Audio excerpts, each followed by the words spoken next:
2024 masih jauh, Anies Baswedan sudah mulai safari politiknya sebagai capres yang diusung oleh Partai Nasdem. Meski begitu, safari politik Anies menghadapi berbagai kendala, termasuk soal pencabutan perizinan saat akan menggunakan tempat yang sudah dipesan.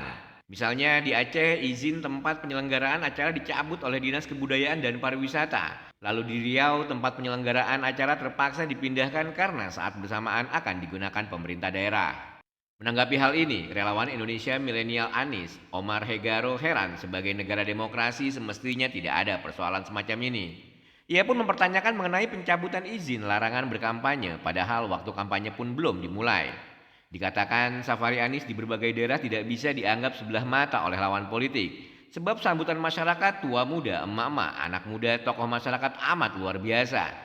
Di tengah ekonomi yang sulit, orang mau berbondong-bondong menemui tokoh idolanya sembari membawa harapan agar Indonesia menjadi lebih baik. Jika safari dan kondisi ini berlanjut sampai 2024 atau minimal sampai kampanye resmi, Omar yakin Anies bakal jadi presiden. Karenanya dia menilai wajar jika ada pihak yang gerah dengan agenda safari kebangsaan Anies, apalagi Anies sudah mulai tancap gas. Sementara konsesan lain yang masih merapikan basis kekompakan koalisi, calon yang mau diusung izin dari partai. Dia pun tak khawatir dengan berbagai kendala ini, sebab publik akan sadar dan justru malah menaikkan popularitas dan elektabilitas Anies. Relawan Anies dari GPMI, Sarif Hidayatullah, menyayangkan jika benar ada yang menghalangi safari politik Anies Baswedan.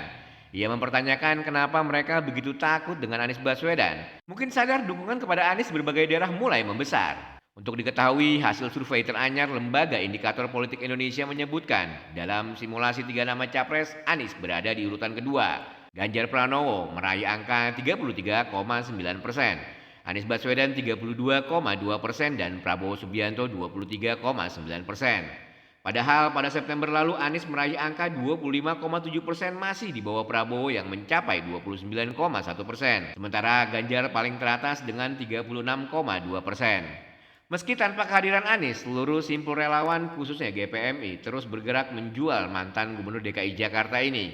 Diakuinya jualan dan sosialisasi Anies lebih mudah.